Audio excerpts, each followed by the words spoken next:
The French Quarter had a way of amplifying storms. The narrow streets turned into rivers of reflected neon, the rain striking cobblestones with a rhythm that sounded almost like drums, echoing from a faraway parade. On most nights, Ethan Walker loved the music of New Orleans, the brass bands spilling out from corner clubs, the soulful voices drifting from open doors, even the laughter of strangers weaving into the humid night air. But tonight, soaked to the skin and standing helplessly at the threshold of his apartment building, all he heard was the punishing roar of rain and the thundering reminder of his own mistake. His keys were gone. He patted every pocket again and again, as though persistence might conjure them into existence. The storm had been gathering over Lake Pontchartrain when his research boat docked the clouds, a bruised purple against the fading light. He'd hurried to unload samples and equipment, juggling his duffel bag, soaked notebooks, and a crate of waterlogged instruments. Somewhere between the dock and the long walk home, the ring of keys must have slipped into the flood, claimed by the city storm drains or hidden beneath some rain-slick stair.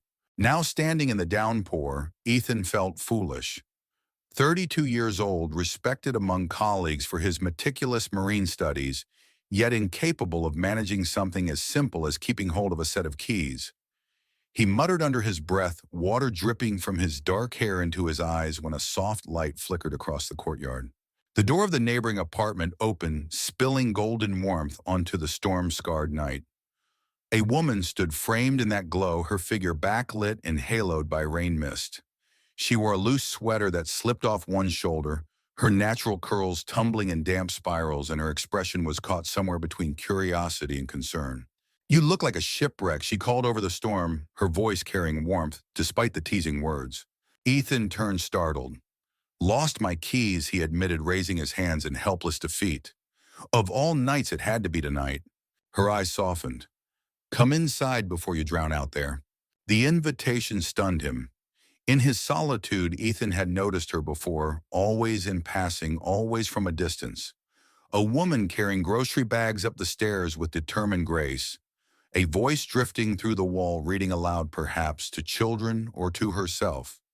She was familiar in silhouette and mystery, but until now nameless. "I wouldn't want to."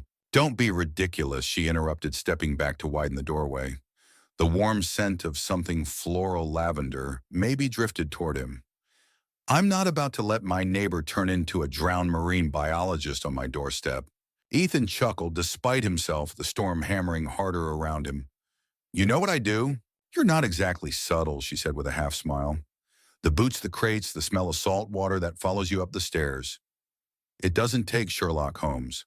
Her smile undid him. With a nod of surrender, Ethan crossed the small courtyard and stepped inside.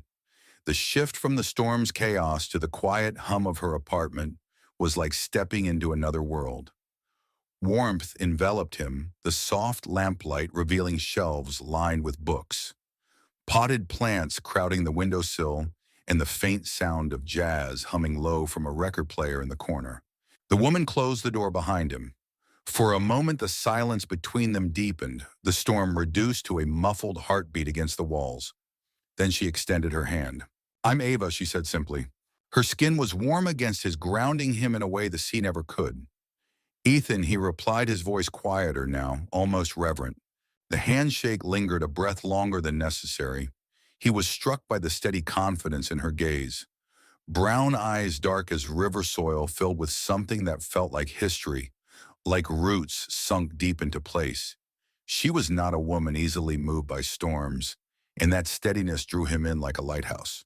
"You're dripping all over my floor," she said lightly, pulling back her hand but not her attention. She disappeared into a hallway and returned with a towel, pressing it into his hands. "Here, dry off before you ruin my rug." Ethan obeyed, grateful, though his mind spun with the strangeness of it all. He had come home to loneliness, to rain and frustration, and instead found himself standing in a room that smelled of lavender and old books across from a woman who seemed to belong to the night in a way he never had. For a while they spoke only in fragments, her offering him tea, him murmuring thanks, their words layered with a tension neither could quite name. Outside, the storm raged, but inside something far more delicate was beginning. Ava studied him quietly as he sipped from the steaming mug she'd placed in his hands. "You're not from here, are you?" she asked. He shook his head. "Maine originally, but the Gulf Reefs called me. I thought I came here for the ocean. Maybe it was something else." She tilted her head, a small smile tugging at her lips. "Careful, Mr. Walker.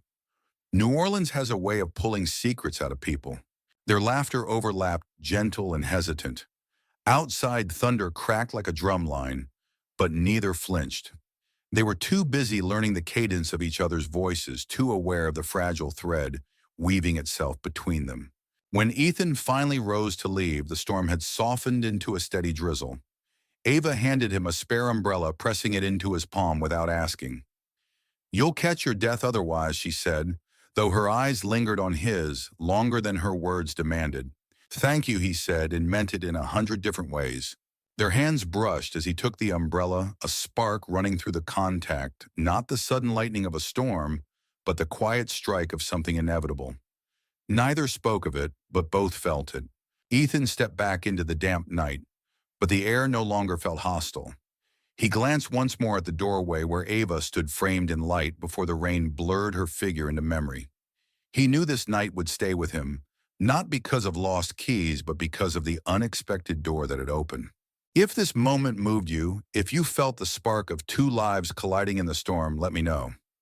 Your likes, your comments, your presence here are the heartbeat that keeps these stories alive. Follow along because Ethan and Ava's journey is only beginning. And trust me, you won't want to miss where it leads.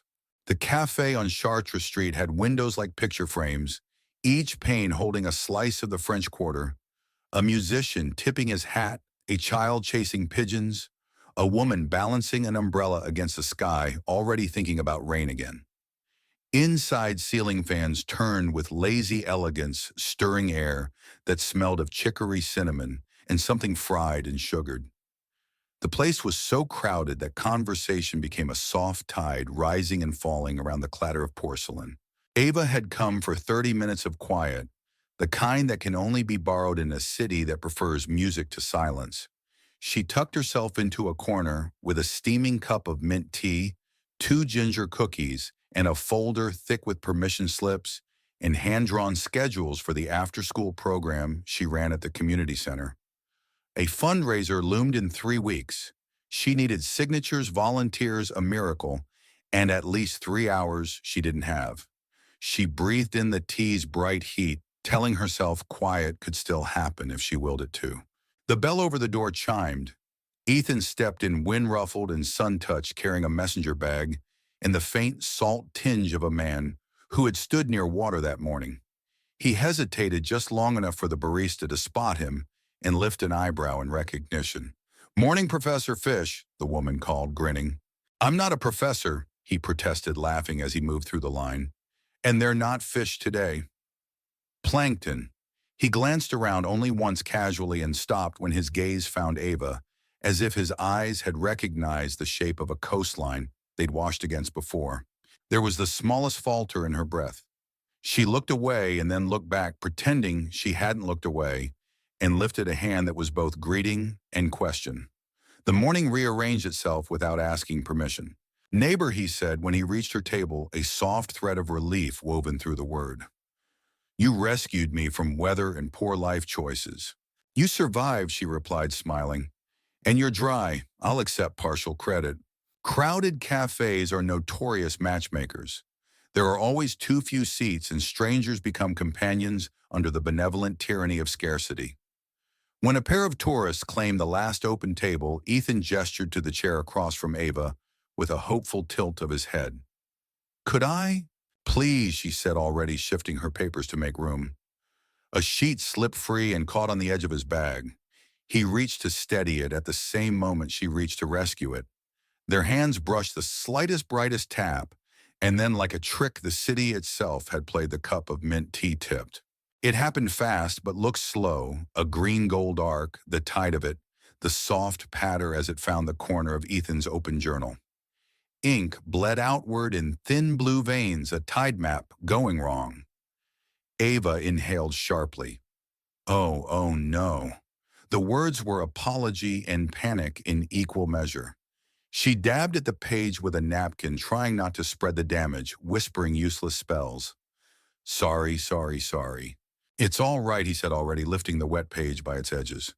He spoke as if calming a skittish bird. Hey, it's okay. It is not okay, she countered, eyes flashing with self-reproach. That's work. That is important capital, I important. It's field notes. He smiled gentle, the smile of a man who had watched storms topple docks and still believed in repair. Half of it lives up here. He tapped his temple. The rest lives in backups. Something eased in her shoulders and then tightened again. Backups, she repeated, both impressed and annoyed with herself for not thinking of the simplest word in a moment of chaos. Good. I thought I'd just ruined your entire month in a series of scientific discoveries. Only the discovery that mint tea is not archival safe. He set the journal on a dry corner and reached for another napkin, blotting rather than rubbing. The page, resigned to its new faint green watermark, decided not to dissolve after all. She watched his hands, steady, unhurried, capable. You didn't even flinch, she said, still half dazed. Most people would have scolded me. Most people haven't lost their keys to a storm drain and been rescued by a stranger with lavender and lamplight, he answered. Consider this cosmic reciprocity. Cosmic reciprocity, she echoed, the words tasting good. I'm supposed to be the careful one, she added after a beat. I organize the lives of 27 children every weekday afternoon. I carry clipboards, Ethan. Clipboards are merely flat boats for paper, he said solemnly. Occasionally they capsize. She laughed, and with that sound the morning turned. He felt it, and she did too, a small axis shift, a quiet click of something aligning. The barista arrived with his order, coffee, black as a confession, and a flaky almond croissant, and raised her brows at the damp page. That a spill or an art project, she asked. Experimental cartography, he replied. Mapping a new sea. When they were alone again, he glanced at the folder she'd been guarding so fiercely. What sea are you mapping there? Budgets and permission slips, she said. I run an after-school program at the Treme Community Center. We've got kids who move like lightning and think like thunder. They need, she paused, searching for the right word and finding several, places, mentors, snacks, books that feel like mirrors and windows, a safe room for big feelings. He listened the way sailors watch horizons, attentive, a little reverent. How did you learn to do that? He asked softly. By not having it when I needed it, she said, matter of fact but not brittle. By watching the way dignity grows when somebody says, I see you, and means it. She drew a line on a blank page with her pen, as if underlining a truth. And you, why the gulf? Ethan looked down at his journals, at the smudged rings of tea drying into halos. My father built boats for a living in a town that had more fog than sky. He thought I'd take to wood. I took to water. He lifted one shoulder. Corals or cities, plankton drive weather. Everything seems small until you notice how it keeps a whole world breathing. Do you ever resent it, she asked. The way the work asks for everything. He considered, then shook his head. Only on days when I forget I chose it. He hesitated, then added with a crooked smile, and on days when I lose my keys. A couple by the window burst into laughter at something private. A trumpet threaded a bright ribbon through the air from the street. A waitress called out a name that wasn't claimed. The cafe felt like a living room that belonged to everyone and no one, and inside it their table became a tiny island where time slowed. Ava reached for his damp journal and turned it so the inked sketch faced her, a loose, elegant outline of a reef's branching skeleton. You draw, she murmured, surprised. When the data won't speak to me, I ask the shapes to. He angled the book toward her. Sometimes I think the sea is a language I'll spend my whole life learning. You're fluent in patience, she said. That counts. He was quiet for a moment, watching the way concentration changed her face, softening it and sharpening it all at once. I could help, he said, almost to his own surprise. At your fundraiser, carry tables, wash trays, tell stories about shy shrimp and bold octopus if you need a sideshow. You'd volunteer. There was something cautious in her voice, as though the word yes might be a light too bright to look at. I'd like to, he said simply. if you'll have me.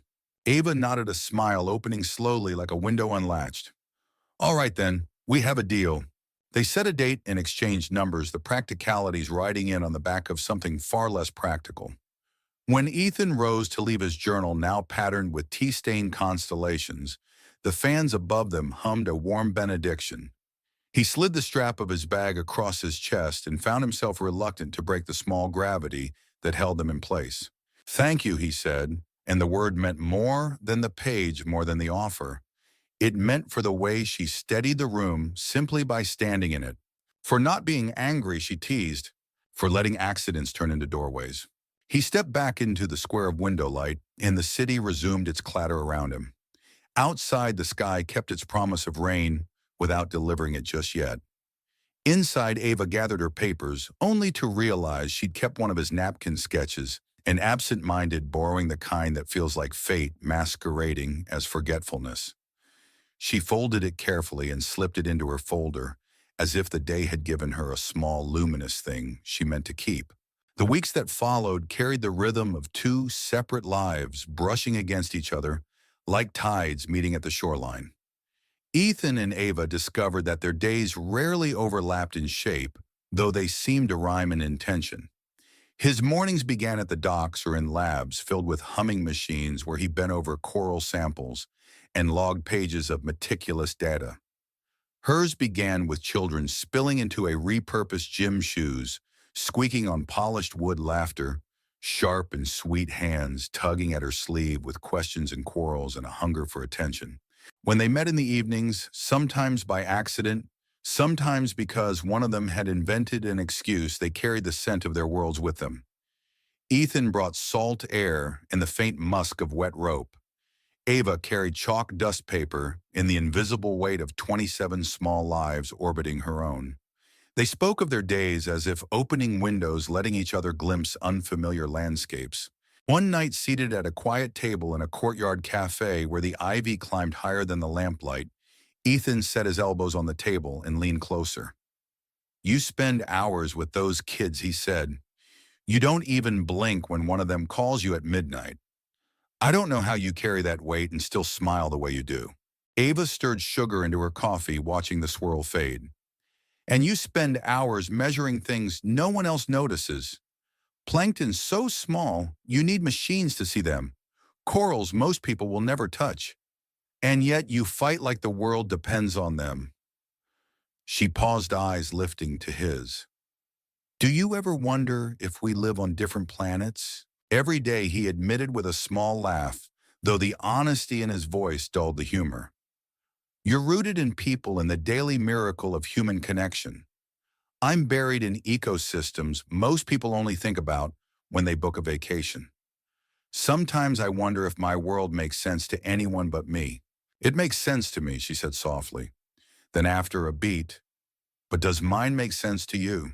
The question lingered like a suspended note. Ethan reached for words, found them, lost them again. I don't know how to answer that. Your world terrifies me, Ava. All that need, all those young lives looking at you like you can fix what the world broke. I don't know if I could stand in that storm the way you do. Her smile was sad but warm. And I don't know if I could float in your ocean without drowning.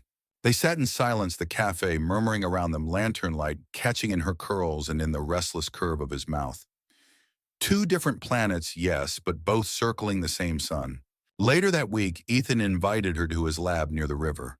She followed him past humming tanks and rows of microscopes, the air sharp with antiseptic and seawater. He showed her coral fragments under a lens, pale branches, luminous as bone. These reefs are nurseries, he explained. They protect coasts, feed millions. But they're dying. And if they go, everything around them collapses. Ava peered through the microscope, eyes widening at the delicate labyrinth. It looks fragile, she whispered. It is, he said. But it's also resilient if we give it a chance. His gaze shifted to her as if he were speaking of something else entirely. Days later, she invited him to the community center. The gym buzzed with children, basketballs, echoing crayons, scattered a girl balancing on tiptoe to show Ava a drawing of a house with a smiling sun. Ethan stood awkwardly at first tall and out of place until a boy tugged at his sleeve and demanded help tying shoelaces. Soon Ethan was crouched on the floor listening to two brothers argue about superheroes, his scientist precision redirected into the art of double knots. Driving home, he confessed, "I thought I'd feel like a stranger there, but they looked at me like I mattered even though I'd done nothing." "You showed up," Ava said, glancing at him from the passenger seat. "Sometimes that's enough." Their lives, so different in texture, kept circling back to that point. Both believed in showing up and tending to fragile worlds before they shattered. Yet as closeness grew, so did unease. Could a man who spoke the language of tides truly belong with a woman whose every heartbeat was tethered to children's laughter and sorrow? Could love survive when their daily orbits pulled them in opposite directions? That night, as they walked beneath the wrought iron balconies of Royal Street, Ethan reached for her hand. She didn't hesitate, but her voice was quiet when she said, "We're so different, Ethan. What if that difference breaks us?" His grip tightened, not as an answer, but as a promise he wasn't ready to put into words. For now, silence carried what language could not: the question of whether two worlds colliding could find a way to merge into something greater than themselves. Ava's living room gathered people the way porches gather summer air without effort, with welcome.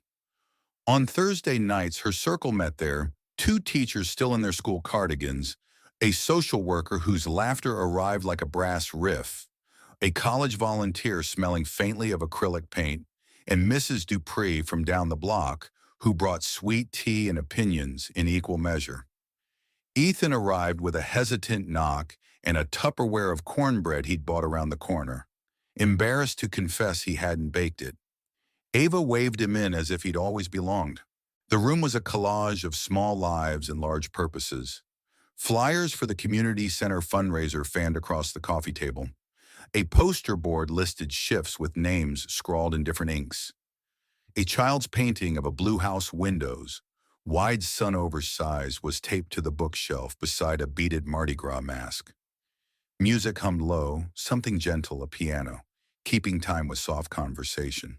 Ava did what she always did: wove people together. She introduced Ethan not as the marine biologist down the hall, but as someone who knows how to show up. He wasn't sure he deserved the title, but the circle accepted it like a fact. Within minutes, he was folding handbills, listening, learning the rhythm of a room where problems were not abstract, but named a family seeking a quiet corner, to sleep a teenager who couldn't read the words he was supposed to memorize, a grandmother choosing between insulin and rent. The talk moved from sorrow, to strategy, the room's particular alchemy. When the last volunteer left and the night narrowed, the apartment exhaled into quiet. The city outside softened to a hush, streetcars sighing, a saxophone unfurling somewhere distant, the river holding its dark breath. Ava set two mugs on the windowsill, chamomile, rising in pale spirals, and leaned her shoulder to the frame. "You were steady," she said. "Rooms like that can tip." "I was mostly listening," he answered, settling beside her, trying not to crowd the air. "That's a kind of steadiness." They stood hip to hip, mugs warming their hands. After a while, Ava spoke, not to fill silence, but to deepen it. "Julius is 9, she said. "He won't sit by doors. If a chair faces a window, he asks to switch. He doesn't say why. He doesn't have to." She traced a circle on the fog glass with her fingertip and watched it vanish. "Keisha eats like someone will steal her plate. She tucks extra rolls into her pockets, and I pretend not to notice. When I say goodnight, she says, 'Thank you,' like the words are heavier than they should be." Ethan didn't look away. "What do you do when the stories want to live under your skin?" "I let them," she said, and the softness in her voice surprised him. "Not all of them, not all at once. But I let enough in so they don't have to carry everything alone. Some nights I sit on the floor after everyone leaves and talk to the room like it can talk back." She smiled, small and rueful. "It sounds foolish out loud." "It sounds like prayer," he said. Ava's eyes flicked toward him, a quick light. Then she breathed out and kept going the way a person does when a dam has been waiting to loosen. "I tell them there's more than what they've been told to expect, that tenderness counts, that no one is born only to absorb blows." She lifted her mug hand steadier now. Sometimes I believe myself. Sometimes I fail. The failures linger. Ethan measured his words.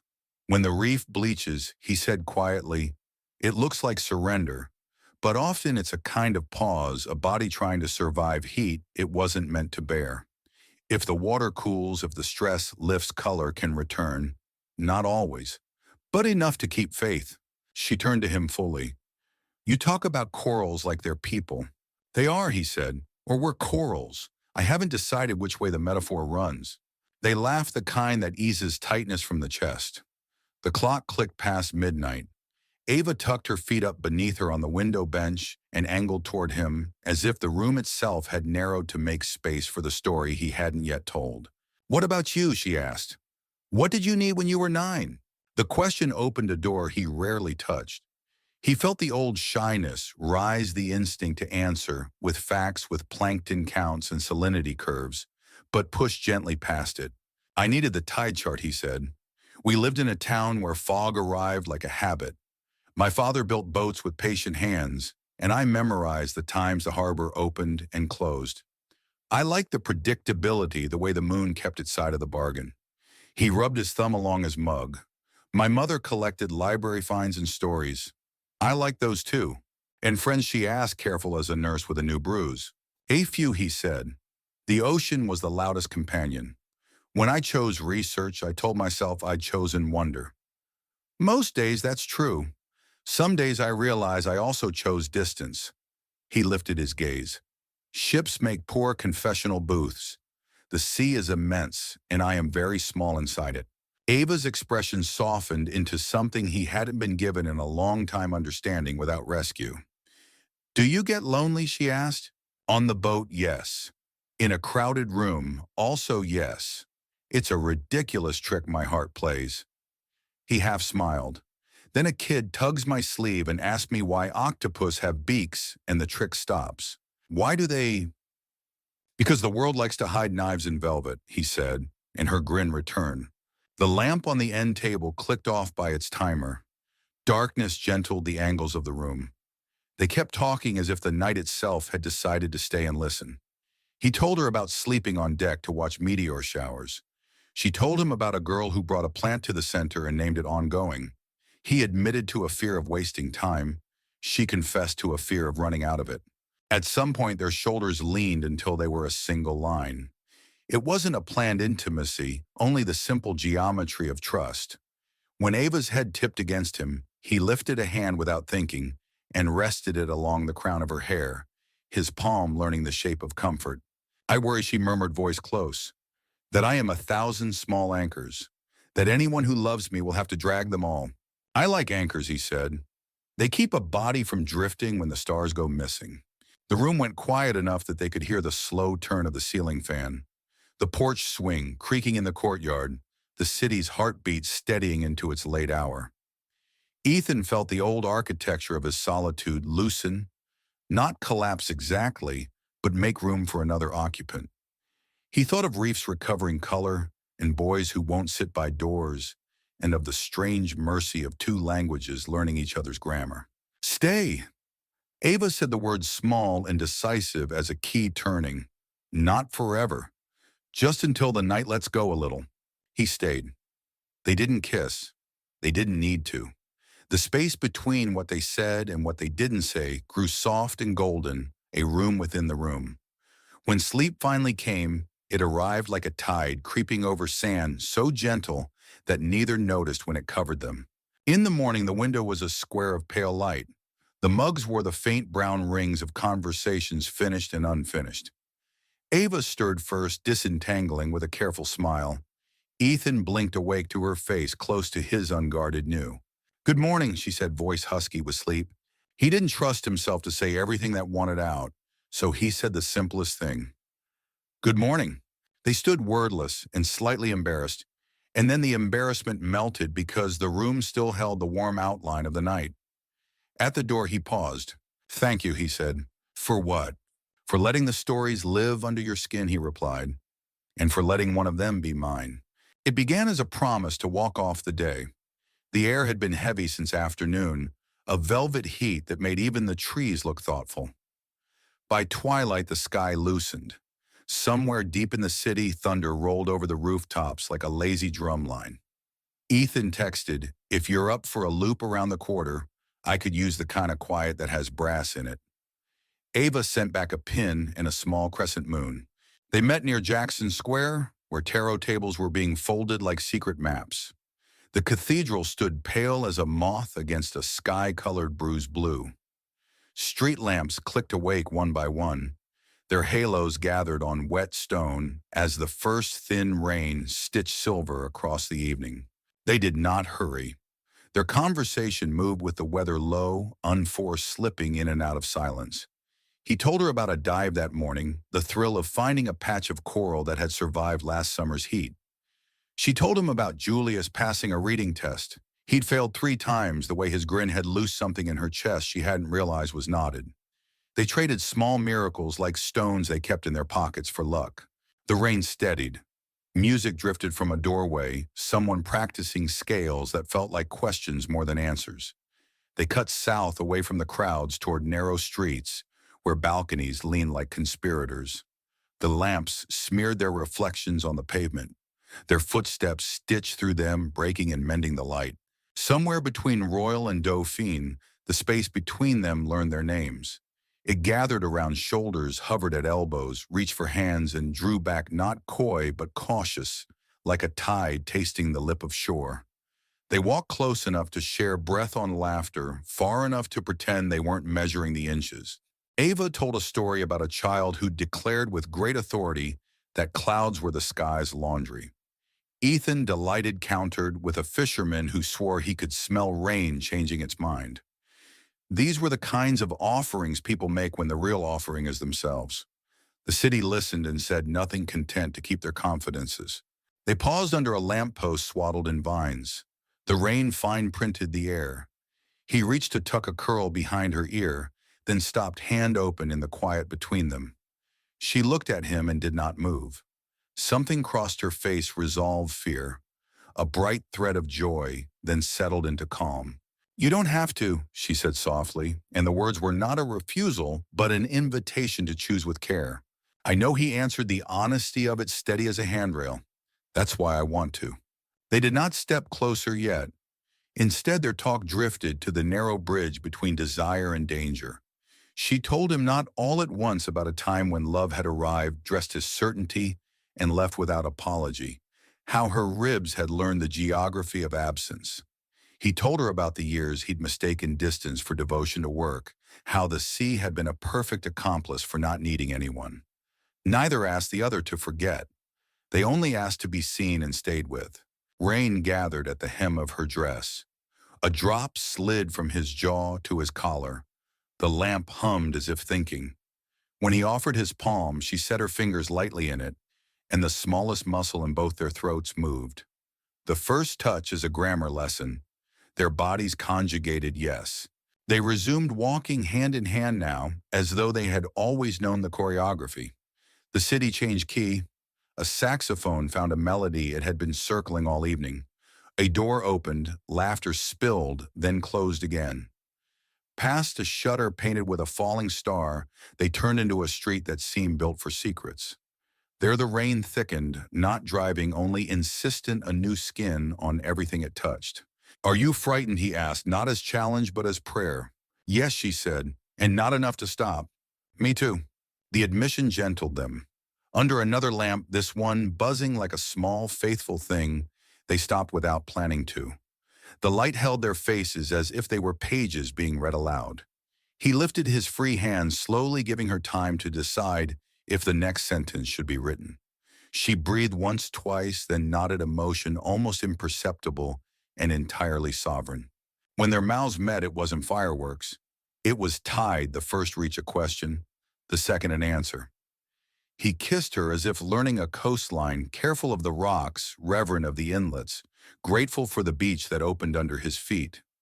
She kissed him as if tasting a word she'd been afraid to mispronounce and discovering it belonged to her tongue. Rain cooled their cheeks and warmed their nerves. Somewhere a horn lifted and let go. They drew apart a little, not because the world had intruded, but because breath mattered, and looking mattered too. Her eyes were bright with a kind of astonishment he felt mirrored in his own. They laughed quietly, helplessly, the way people laugh when something improbable has turned ordinary in an instant. It felt, Ethan began then faltered. Inevitable, Ava offered, saving him and not saving him. And he added a smile, finding its own courage terrifying. We can be kind to terror, she said. Walk it home, teach it the route, remind it which door belongs to which key. He thought of the night he'd lost his of her doorway, the lamp, the towel, the mercy of being invited in. I'm better at doors now, he said. Good, she replied, and her thumb brushed his wrist where his pulse confessed him. They kissed again, not longer, only truer. The city went about its ancient business of being itself. Rain threaded their hair. A cat observed them from a balcony with aristocratic indifference. The lamps kept expanding circles on stone, as if blessing could be measured in radius. When at last they turned toward home, they did not rush. Their joined hands swung in a quiet, astonished rhythm. The fear did not vanish. It simply agreed to ride along without steering. They understood without saying it that a line had been crossed, not a boundary violated, but a border welcomed, stamped with two names. At Ava's door they paused, the night holding them like a bowl. He could have followed her in. She could have asked. Instead they stood in the small rain, touching foreheads, letting their breaths braid. Patience was also a kind of hunger they discovered, and they were newly fluent. Good night, she whispered, the consonants soft as cloth. Good night, he echoed, then added because it felt right to say a single true thing before parting. I'm glad it's you. Her smile was not bright but deep. Me too. He watched her disappear into that familiar square of light. Then he walked the block to his own building, the street lamps scattering coins of gold at his feet. The city smelled of wet stone and citrus, of brass and bread of futures still folded. He unlocked his door with a key that had learned its purpose and stood for a moment inside the quiet, listening to the rain pronounce his name in a new grammar. In the morning the air would be rinsed. The river would appear closer, as it always did after storms. Work would call both of them by the names they had earned long before this night. But for now, for the length of a song only their bodies could hear, they belonged to the small, radiant country they had just drawn on the map. The morning after the rain, New Orleans woke rinsed and tender. Streets were a sheen like fresh lacquer. The river glided by with the hush of a secret being kept. Ethan and Ava met with no plan beyond breakfast, which became a walk, which became the quiet agreement to keep walking until the silence between them said what words were nervous to touch. They ended up at Crescent Park, where the rusted ribbon of the bridge arced over the tracks, and the Mississippi stretched its broad, indifferent back. They sat with coffees cooling too quickly, elbows nearly touching, pretending to study a towboat shouldering upriver. A brass band practicing on the levee sent a braid of melody into the bright air, half hymn, half dare. Ava spoke first. There's a room in my grandmother's house where we keep dresses from other lives, she said, eyes still on the water. Prom ones, Easter ones. My mother's wedding dress boxed and careful. Mine is there too. The tailor never finished the hem. She took a breath that didn't quite fill her lungs. I was left 3 days before the vows. Ethan turned, but not too quickly. I didn't know, he said, and the words were apology, not excuse. Most people don't, she answered, a small, wry smile touching one corner of her mouth. The story is tidy when you say it fast. We loved, we planned, he changed his mind. But it wasn't tidy.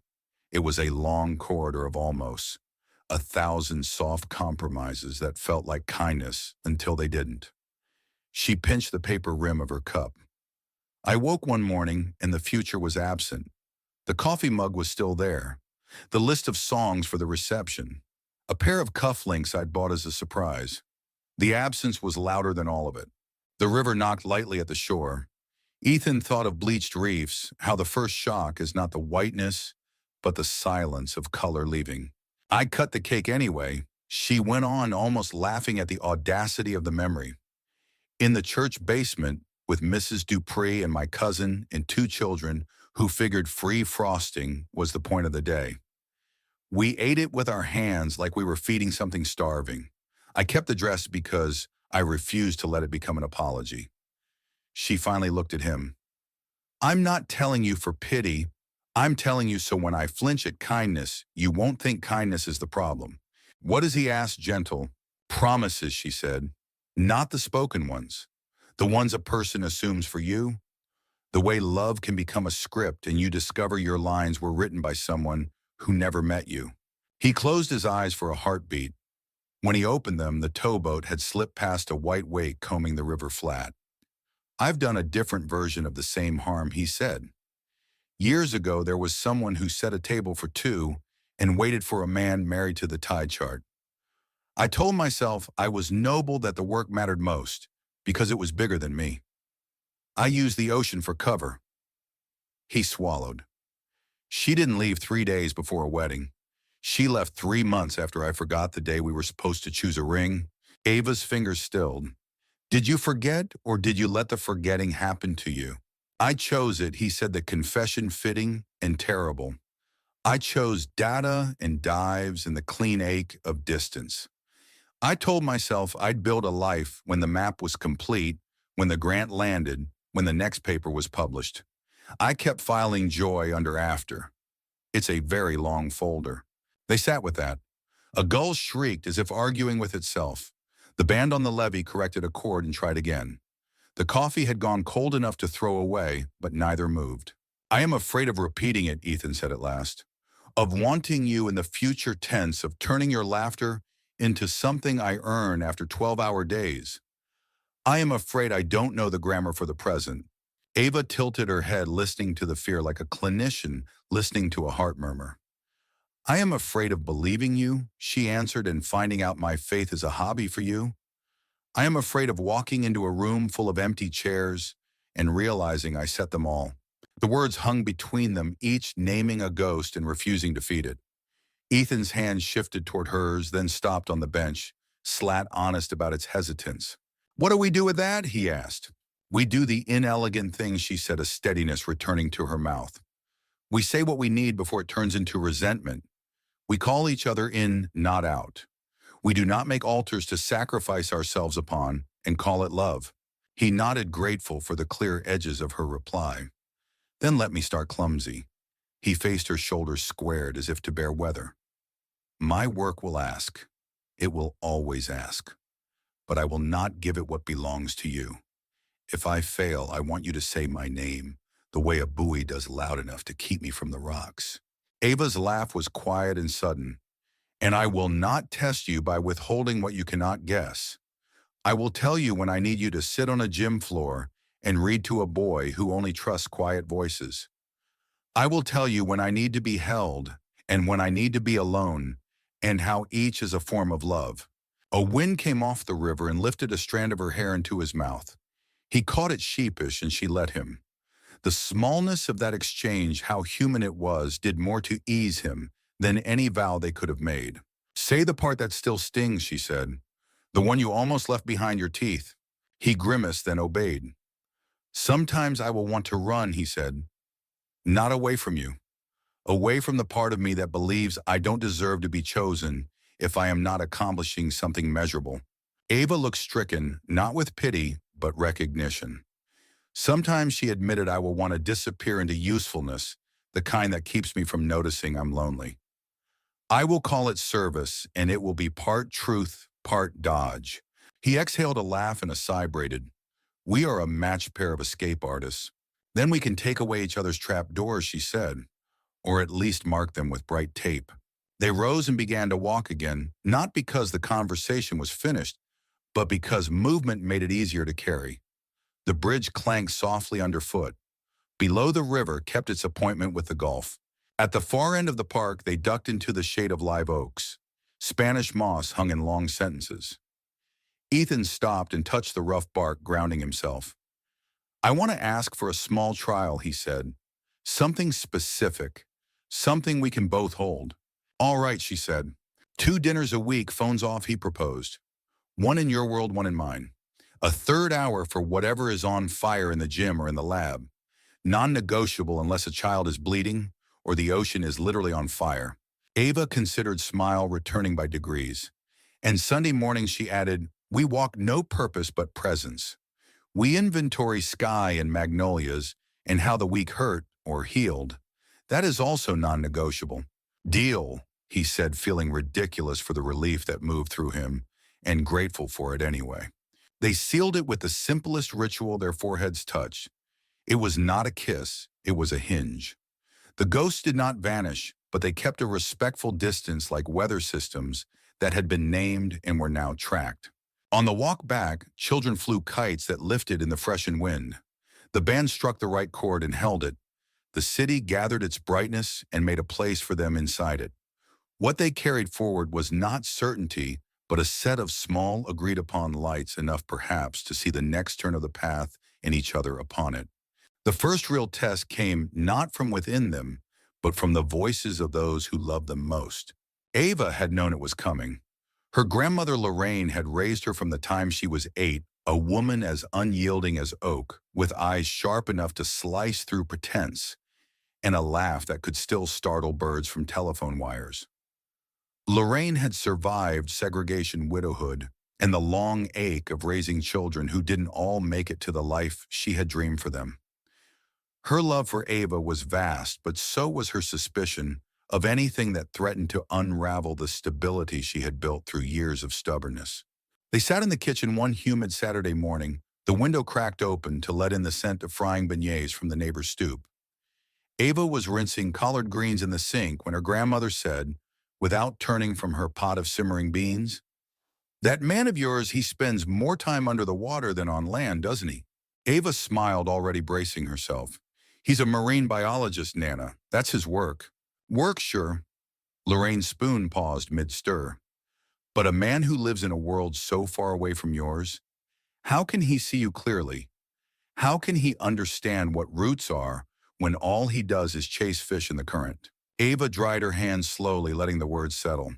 "He's not chasing fish. He's trying to protect what's left of the ocean, and he listens to me, Nana. Really listens." Lorraine turned, then wiping her hands on her apron, her gaze steady and unsparing. "Baby girl, men listen when they're hungry. When they're full, they forget. I've seen too many hearts cracked open by men with noble talk and nowhere to put it." The warning landed with weight because it came from love. But Ava also felt a flare of quiet rebellion. She had heard this tone before, when she first decided to major in education instead of nursing, when she spent long nights tutoring children instead of working safer jobs in offices. Lorraine's fear always wore the costume of caution. "I'm not a little girl anymore," Ava said gently. "I know what I'm choosing." Lorraine studied her a moment longer, then looked back at her pot as if unwilling to argue further. "Just remember, storms always look romantic until the roof starts leaking." Ethan's challenge arrived 2 nights later in the form of his sister Claire. She had flown in from Boston on business, her tidy blazer and brisk tone a sharp contrast to New Orleans' languid summer air. Over dinner at a small restaurant off Magazine Street, she leaned forward with the same focus she had once used to scold him for climbing too high in the apple tree behind their childhood home. "Ethan, I'm glad you found someone who makes you happy." She began, her words carefully measured. "But are you sure about this about her?" He frowned, setting down his fork. "What do you mean about her?" "I mean, you live in two different worlds. You disappear into reefs and field stations, conferences halfway around the globe. She's deeply rooted here in her community and work that doesn't move. She can't just follow you. You can't just stay." Her tone softened then, but the concern sharpened all the same. "You've always needed freedom. You've always chosen the current over the dock. I just don't want to watch you tie yourself to someone you can't carry with you." The sting in her words was familiarity, echoes of his own fear spoken back to him. "She doesn't need caring," he said quietly. "She has more gravity than anyone I've ever met." Claire sighed. "Maybe so. But I'm asking if you're ready to give up part of yourself. Because commitment isn't just about love, Ethan. It's about compromise. And I've never seen you compromise for anyone." Both conversations lingered long after they ended. Ava found herself awake past midnight, Lorraine's words rattling in her chest. She imagined Ethan surrounded by coral forests, speaking in a language of currents and salt water she could never learn. Could love survive if half of it belonged to a world she'd never touch? Ethan, lying in his own apartment just a few streets away, stared at the ceiling fan circling shadows above him. Claire's question pressed against him: was he capable of tethering himself to another person's rhythm without resenting the weight he thought of Ava's hands flying as she described a child's breakthrough in class of her laughter ringing through a block party like the clean note of a trumpet? Could he ask her to leave that behind, or could he learn to make his life expand around it? The next evening they met in the quiet of Ava's classroom, the children's artwork still taped along the walls, the smell of chalk and construction paper in the air. She perched on a desk, arms crossed, while he leaned against the door frame, both of them carrying the heaviness of conversations they hadn't wanted to have. "My grandmother thinks you'll leave," Ava said first, her voice steady but shadowed. "That you'll disappear into your world under the sea, and I'll be left on the shore with nothing." Ethan nodded slowly. "My sister thinks I'll ruin you. That I can't understand your life, that I'll expect you to uproot everything you've built." Their eyes met, the same tension reflected back like mirrors facing each other. For a long moment, neither spoke. The hum of the fluorescent light overhead filled the silence. Finally, Ava broke it. "They're not wrong to worry. We are different. Our lives don't naturally fit." "True," Ethan said, his voice quiet. "But maybe that's why it works. You remind me there's more than the tide. I remind you there's more than the block. We make each other larger." Her gaze softened, though the weight in it remained. "And when the world starts pulling us apart, then we fight," he said simply. "Not each other, just the pull." The simplicity of it steadied her. She slipped down from the desk, closing the space between them until their shoulders nearly touched. "Do you think we can—" "I don't know," he admitted, and honesty made the answer stronger. "But I want to try with you. No one else." Her fingers found his, twining like vines over an old fence stubborn against weather. The doubts did not vanish, but they receded, small waves against something sturdier rising in them both. Outside, the city played its eternal music. Brass horns cried out against the dusk drums, kept time against the march of doubt. And two people, newly aware of the resistance around them, stood in the fragile but resolute choice to keep walking forward together. By late afternoon, the festival unfurled down Esplanade, like a procession of color and sound banners, lifting in the breeze, brass bright as sunlight, tambourines stitched with ribbons.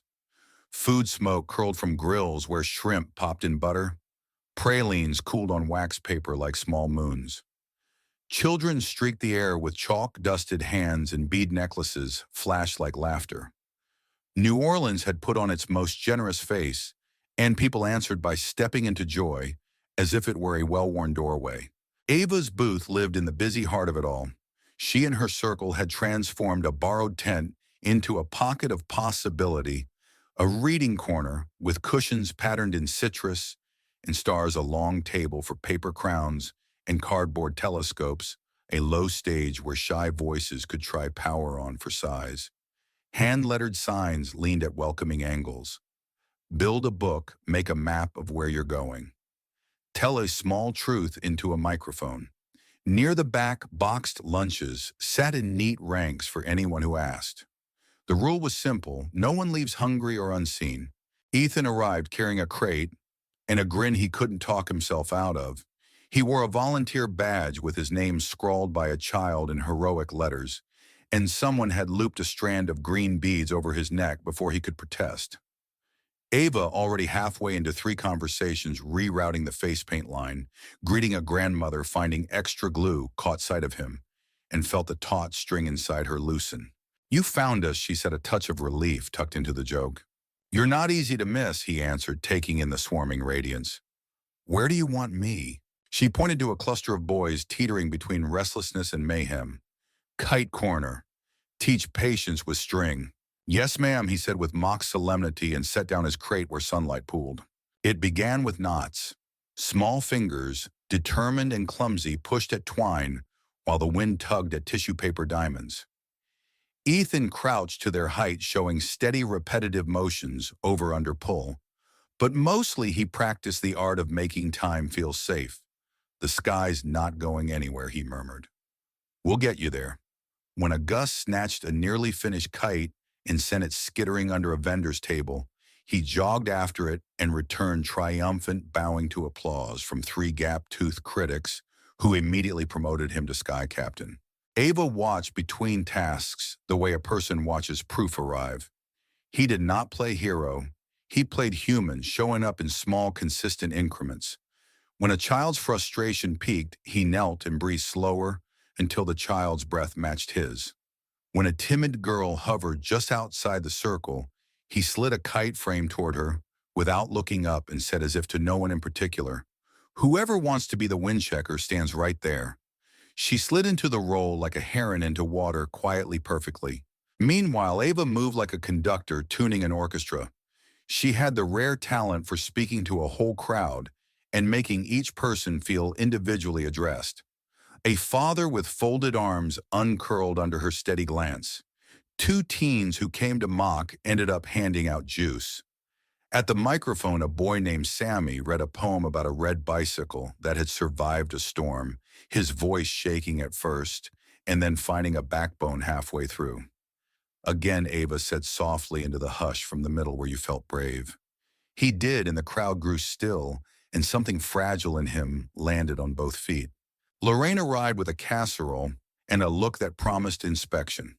She took her time, watched Ethan adjust a wristband so it wouldn't scratch a child's skin, watched him send a newly mended kite into a patch of open sky and point as if the act were a blessing, not a trick. Watched Ava catch a misunderstanding before it sparked and translated into a handshake. At last she harumphed approval, translated into grandmother, and found a chair in the shade. "Remember when I said storms look romantic?" she muttered mostly to herself. "That boy brought a hammer and a tarp." By twilight, the heat had gentled. The street lamps woke like a string of patient stars.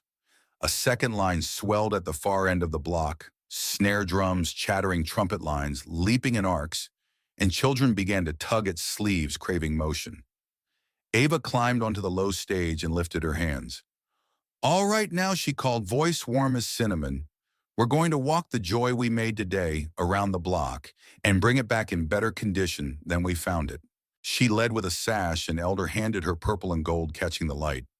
Ethan fell in beside the kite crew, who held their creations high on short strings, turning the procession into an airborne garden. The dance wasn't choreographed. It was inherited. Hips found the beat by themselves. Feet learned a step that meant we're still here. Ava's laugh ribboned over the brass, and Ethan felt something tender and astonished open in his chest at the sight of her, leader and neighbor artist, an architect of room. When the circle returned to the tent, the festival had shifted to its sweeter register, toddlers drowsing against shoulders, glow sticks ghosting the dusk strangers trading recipes. Someone handed Ethan a paper plate with 2 slices of watermelon. Juice ran down his wrist, and a little boy solemnly offered a napkin like a medal. He accepted it with equal solemnity and tucked it into his pocket as if to keep the day from evaporating. "Walk with me," Ava said then, voice low as an aside. She led him to the edge of the crowd where the noise thinned and the river could be heard speaking its old language.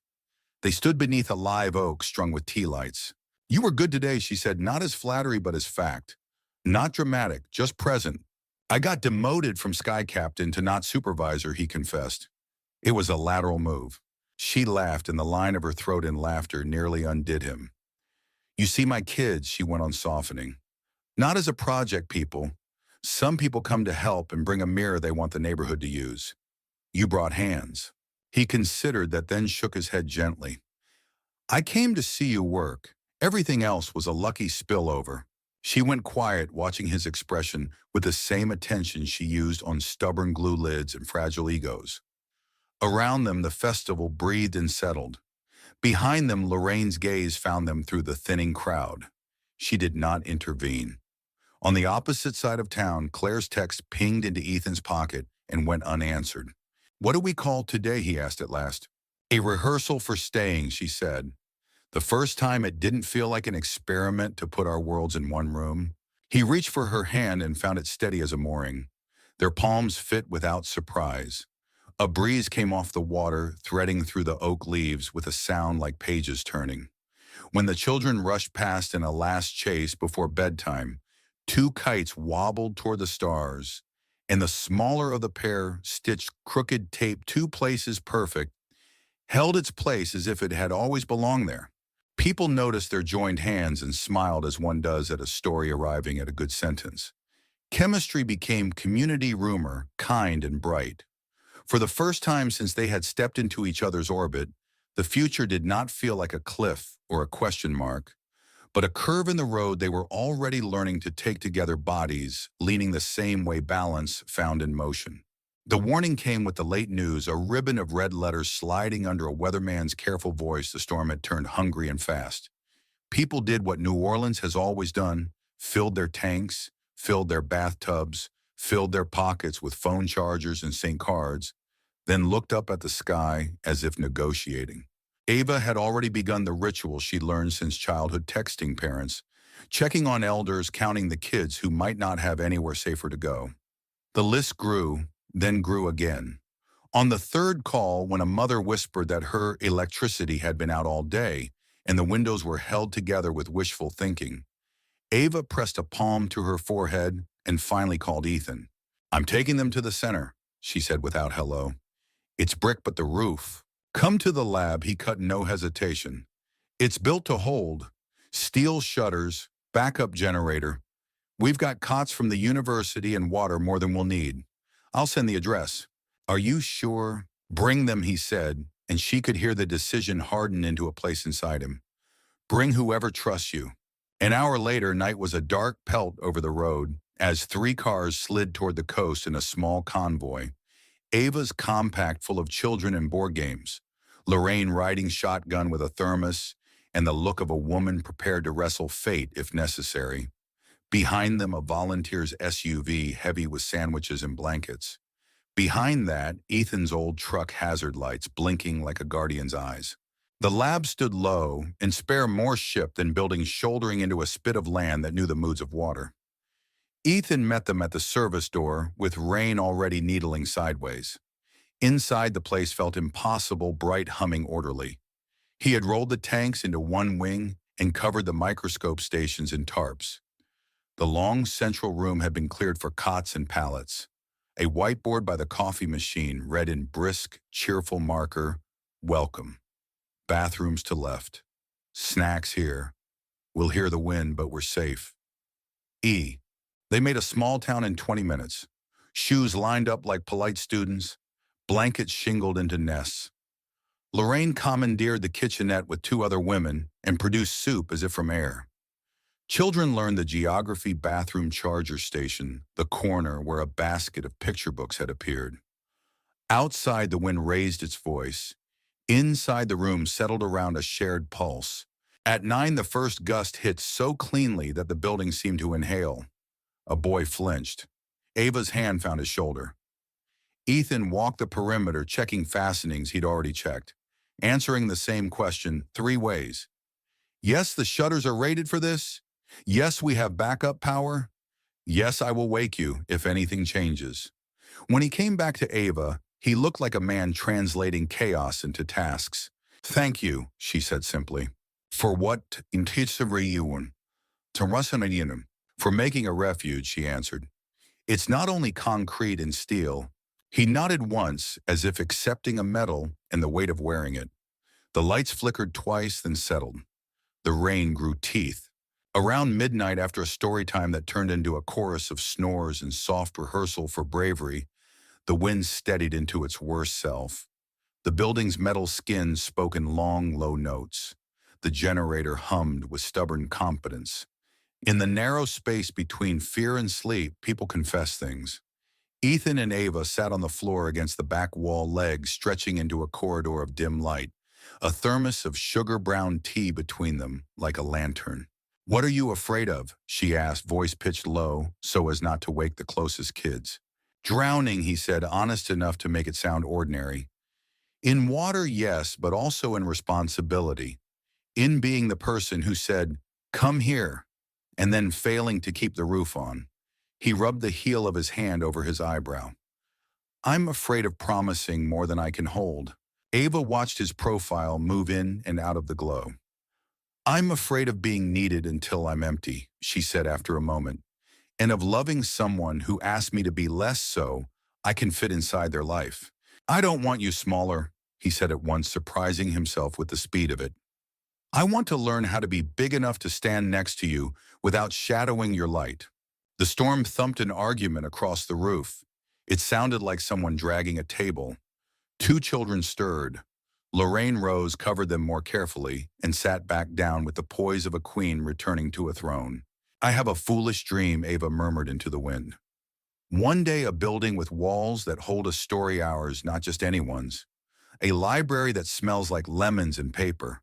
A kitchen where after school becomes supper because nobody wants to leave. A courtyard with a stage and shade. I want to build a place that teaches patience by the way the doors open and close. Foolish, she repeated, almost apologizing. Ethan turned so his shoulder brushed hers.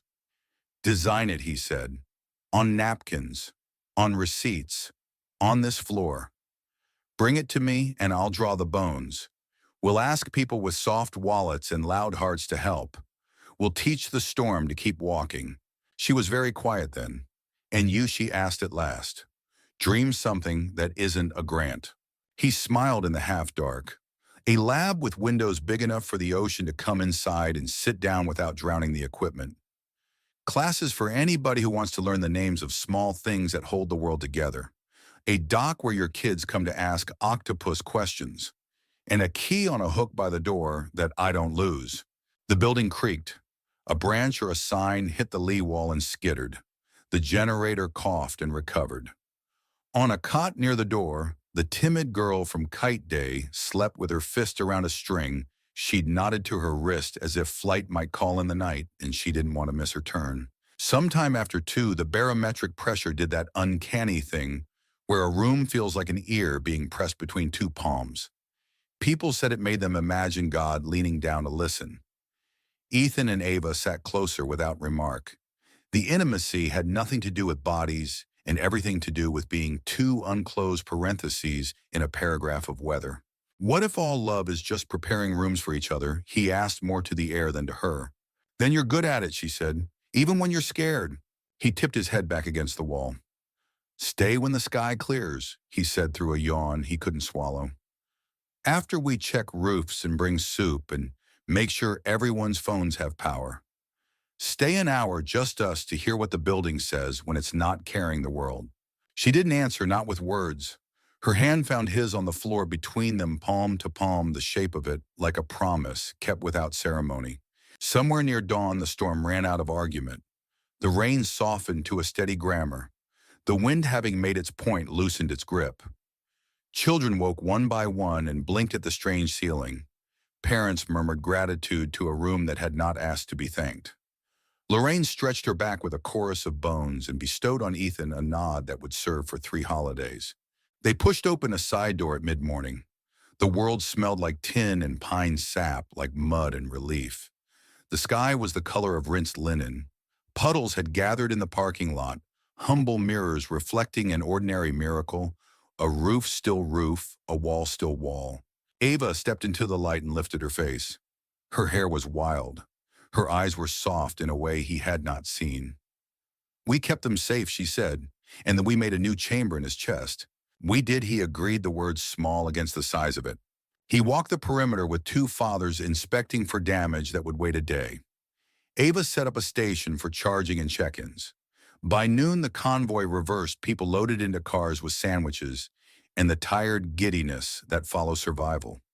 Hugs were exchanged the way you exchange currency in a country you plan to visit again soon. When the last taillight curved toward the city, the lab exhaled. The silence was not empty. It was full of what had been carried. Ethan and Ava stood in the doorway. The wind had rattled all night. The Gulf lay out there, making its old glittering argument that beauty and danger are often siblings. You asked me to stay, she said. I did, he answered, suddenly shy. She leaned against him as if fitting into a remembered indentation. Then let's listen, she said. The lab, unburdened, made a different sound, metal cooling water settling in pipes, the faint, stubborn hum of life support machines in the tank room. In that ordinary music, something quiet and indelible took root, not a vow, not yet, but a binding forged by the simple fact of shelter held and shared. They had sat through a night that could have broken them. Instead, it braided them tighter. Outside, goals argued over a scrap of sky. Inside, two people learned that love sometimes announces itself not with a kiss or a trumpet, but with a building that is still standing when morning comes. The storm had passed, but another kind of weather gathered, quieter, more relentless. It arrived in envelopes and official signatures, in words that carried both promise and burden. For Ethan, it was the fellowship's 6 months on the Great Barrier Reef, a rare invitation to study bleaching patterns alongside an international team of marine scientists. The letter praised his meticulous fieldwork, his commitment to the Gulf, his published papers. "We believe your contribution is vital," it read. The fellowship was everything he had once imagined as proof of belonging in the scientific world. For Ava, it was a phone call from the city's Department of Education. They wanted her to lead a new initiative aimed at transforming after-school programming across New Orleans, a network of learning hubs modeled on the small magic she had built in her gym. The offer came with funding, staff influence. It was in every way an affirmation that her work had mattered. The news should have been a celebration, but it weighed heavy, a double crown. They met in the courtyard of the Treme Center one dusky evening, children's chalk drawings still scattered across the pavement like faded confessions. The air smelled of grilled sausage from a nearby porch of magnolia beginning to close for the night. Ava held her phone in one hand, the offer letter still open. Ethan carried the folded fellowship as though it were both treasure and curse. "You first," he said, leaning against the railing, voice too light to be casual. She lifted her screen as if it were evidence. "They want me to lead citywide. It's everything we've been fighting for, funding, structure, staff. We could reach thousands of kids." She looked down at her lap. "But it means late nights, weekends. I'd be carrying the whole city on my back." He nodded, swallowing the envy of her clarity. "That's extraordinary." His own paper felt heavier in his pocket. He pulled it out and smoothed the creases with his palm. "They want me in Australia. 6 months. A reef most people only dream of studying." Her eyes widened, then shuddered. 6 months. Half a year, he admitted. Not forever, but far. The word far stretched between them like an uncrossable street. Silence folded in. Children's laughter floated from down the block, a reminder of simpler equations. Ava finally spoke, her voice steady, as if reading a report. "If I take this, I belong to New Orleans. If you take yours, you belong to the ocean. Where do we belong together?" Ethan exhaled, his body aching with the weight of choosing. "When I was younger, I told myself love could wait, that science was the truer, calling the safer bet. But since you, Ava, since the storm, since the kites, since the nights in your classroom, I don't want to wait anymore." And yet, he trailed off, helpless before the word yet. "And yet," she echoed. Her eyes shimmered not with tears, but with the hard shine of a woman balancing two futures on one heart. "I've fought for this chance for years, to build something bigger than one building, one block, to prove it's possible." He sat beside her on the chalk-dusted bench, elbows on his knees. "Do we ask each other to give it up? Is that what love demands?" Her hand found his knee, pressed there firmly. "No. Love demands honesty. That's worse." They sat until the sky darkened and the first stars showed faint against city light. The night carried their silence, stretching it without breaking. The following days sharpened the dilemma. At the lab, colleagues congratulated Ethan, slapping his back, speaking in the shorthand of scientists who understood what such a fellowship meant. He smiled, nodded, heard their envy. But at night, when he opened the email again, he saw not coral reefs, but Ava's face under the lamplight, telling him she wanted to build a library of lemon and paper. At the community center, Ava's circle rejoiced. They called her director with playful reverence, already imagining the changes she could lead. She wrote drafts of proposals late into the night, her handwriting trailing off when fatigue claimed her. But in the quiet pauses, she pictured Ethan on the other side of the globe, surfacing from blue depths she would never touch. Their conversations grew tentative, like dancers afraid of stepping on fragile ground. "I could delay," Ethan said once, voice tight. "Tell them to choose someone else.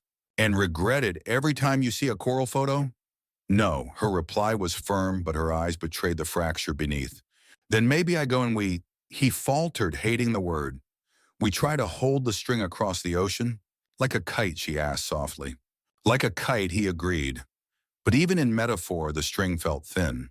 One night under the same oak where they had watched kites tilt toward the stars, the tension finally cracked. Rain had begun again, light this time, dappling their shoulders. Tell me the truth, Ava whispered. Do you believe we can survive this? Ethan stared at her, rain dripping from his jaw. I don't know. I want to believe. But want and believe aren't the same. Her breath caught sharp as broken glass. I can't ask you to stay, but I can't promise I'll be waiting unchanged when you come back. I wouldn't want you unchanged, he said quickly. I just want... His voice broke. I want both. She closed her eyes, letting the rain thread through her lashes. And maybe both isn't possible. The words were not a verdict, but they landed with the heaviness of one. The storm that had bound them in survival now echoed in their hearts, quieter but more dangerous. They had chosen each other once under pressure and thunder. Now they faced the choice without lightning to distract them. In the days to come, decisions would be made, plane tickets bought, or declined, contracts signed or shredded. But for now, they lived in the fragile pause between. A pause filled with distance already forming and doubt whispering that perhaps survival was easier than choosing how to live. And yet even in that pause, their hands sought each other's fingers, entwined with the stubbornness of people who still hoped the string, thin though it was, might just hold. The ocean learned their names and kept them anyway. Morning in New Orleans meant the slack blue of evening on the Great Barrier Reef. Ava's first cup of coffee trembled in the saucer, while Ethan strapped on tanks and checked gauges 2 hemispheres away. They made a ceremony of the difference. At 6 a.m., her time 9 p.m. His, they opened the hinge of a day together, the glow of 2 screens facing each other like lit windows on opposite streets. Their first emails were a kind of choreography, his filled with field notes and small reverences. Parrotfish sleep wrapped in their own bubbles. Thought of your kids learning to make rooms from thin air. Hers scattered with bright city fragments. Sammy read his poem at a council meeting. He wore your sky captain wristband like a medal. They built a bridge out of commas and photos coral like cathedral-laced chalk drawings, like constellations fallen to pavement. Then came the calls stitched to the edges of exhaustion. Sometimes they lost each other inside the tinny delays, speaking over the same second, then apologizing, then laughing at the apology. Sometimes the signal broke and left them holding a silence that felt heavier than the distance. And sometimes the line went quiet in the warm way that meant they were simply breathing together, calendars forgotten, the hum of his reef lab, blending with the soft wheeze of her office AC.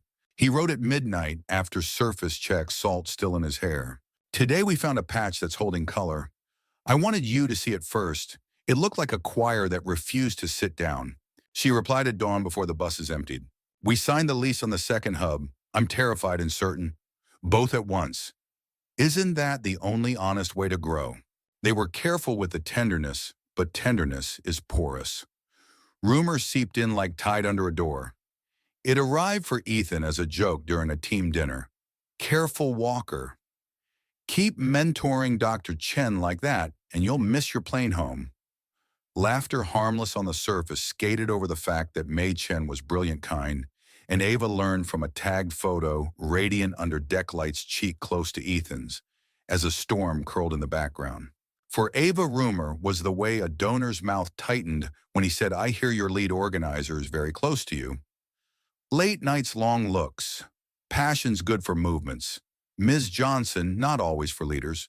The organizer in question, Marcus, with the fierce, soft voice, could coax a building permit out of a brick wall. He also brought her soup when she forgot to eat and stood between her and the sharper edges of City Hall. A photo surfaced of them, laughing heads tipped together over a poster board as if conspiracies could be mapped between ribs. It was nothing, and it was not nothing. Ethan, on a weak connection, meant to say May's brilliant with thermal stress models, but over the glitch it landed as May's brilliant. Ava swallowed the non-arriving half of the sentence and nodded at a face that froze. then moved, then froze again. She meant to say Marcus is a good shield in rooms full of teeth, but the call hiccuped and delivered only Marcus is good, which was true and not a reassurance. They started drafting and redrafting before sending trimming anything that might be misread. A new weariness entered the language, a vigilance against their own shadows. On days the reef demanded him fully, Ethan sent only a photo, a hand-drawn map of a dive site, a small blur of clownfish, a field station whiteboard where someone had written, "Don't touch the data when you're sad." On nights the city pulled Ava in three directions, she sent lists with brief lines of prayer between them. Call Julius's mom, fix the bus schedule, remind board we need slower furniture for fast kids. Attached a snap of the courtyard, lit with tea lights, a girl asleep on a book, like a pilgrim on a stone. Between the bright fragments, the cracks widened. He missed the ribbon cutting at her first new hub. The footage reached him hours later, Ava's voice steady as rain scissors, bright like a spell. She missed his live stream from a drone above a bleaching event. The reef's sudden pallor looked like a room holding its breath too long. They apologized for missing what they had not been given time to catch. At the midpoint of the fellowship, a storm squatted over Queensland, trapping the team in the lab. They played cards, argued about sampling bias, and took 1,000 pictures no one would ever post. In one May's head rests near Ethan's shoulder as they squint at a screen.